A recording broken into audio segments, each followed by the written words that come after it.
Vernalizations. In Hindi, basantikरण. So let's see what is vernalization. Some plants required low temperature treatment during their earlier stage of life history. कुछ plants को अपने life के earlier stage पे low temperature requirement होती है, in the sense उनको cold treatment की जरूरत होती है.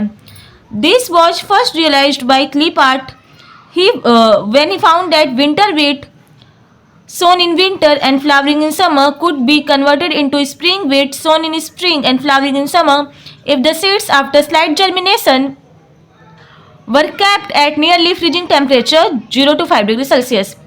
इस चीज़ को सबसे पहले रियलाइज किया था क्लीपार्ट ने जब इन्होंने ये देखा था कि विंटर वीट, ऐसा वीट जिसको हम लोग विंटर में सो कर रहे हैं और इसकी फ्लावरिंग हो रही है समर में, वो कन्वर्ट हो जा रहा है स्प्रिंग वीट में, ऐसा वीट जो स्प्रिंग में सो हो रहा है और उसकी फ्लावरिंग हो रही है समर में.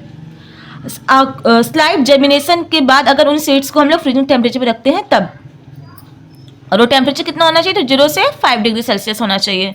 This conversion of winter variety into spring variety is known as vernalisation and this term was given by Russian geneticist Trofim Denisovich लाइजेंको.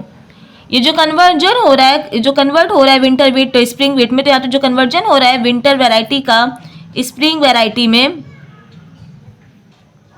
Winter variety का जो कन्वर्जन हो रहा है स्प्रिंग वेराइटी में, जिसको हम लोग कहते हैं वर्नलाइजेशन, इस टर्म को दिया था रशियन जेनेटिसिस्ट ने जिनका नाम था ट्रायोफिम डेनिसोविच लाइजेंको.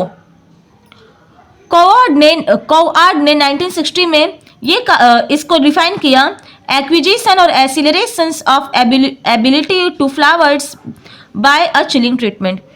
फ्लावर प्लांट की जो एबिलिटी होती है फ्लावरिंग की, चिलिंग ट्रीटमेंट के द्वारा उसमें जब स्पीड अप होता है तो उसे कहते हैं हम लोग वर्नलाइजेशन.